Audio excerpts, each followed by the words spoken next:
Communiqué du général Didier Tauzin. Madame, Monsieur, la France est-elle finie se demande aujourd'hui Jean-Pierre Chevènement.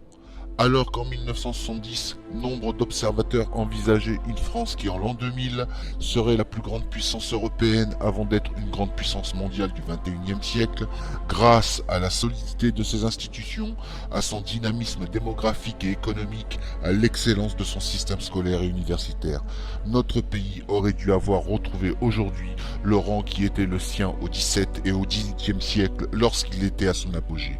La France divisée, endettée, affaiblie, son avenir et son existence même compromis, sa jeunesse sans repère ni espérance, la francophobie qui se développe en France même, l'unité nationale en péril, voilà ce qu'on fait de notre pays, ceux à qui nous le confions depuis 40 ans.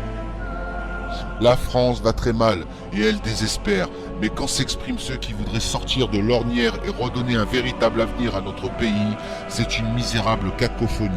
Ni cap, ni chef, ni volonté, incapable de redresser la barre de ce bateau en perdition. Les professionnels de la politique se chamaillent et nous conduisent au gouffre. Enfermés dans leur logique partisane et carriériste, ils ne comprennent pas et parfois combattent le réveil de la nation, de plus en plus désireuse d'une réhabilitation des valeurs fondamentales sur lesquelles elle s'est construite. Il s'ensuit un divorce chaque jour plus patent entre la nation et ses élus, et un climat social chaque jour plus explosif.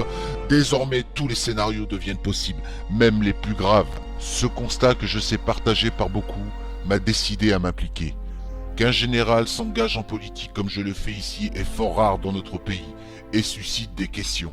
Je m'engage à titre personnel, par devoir et pour servir, comme doit le faire tout citoyen français, s'il le juge possible et nécessaire, et s'il croit pouvoir être utile quand l'essentiel est en jeu. Aujourd'hui, l'essentiel est en jeu, et les souvenirs que j'ai rapportés des guerres civiles du Liban, de Somalie, du Rwanda et de Yougoslavie suffisent à me convaincre de m'engager pour au moins tenter d'éviter ces drames affreux à ma patrie.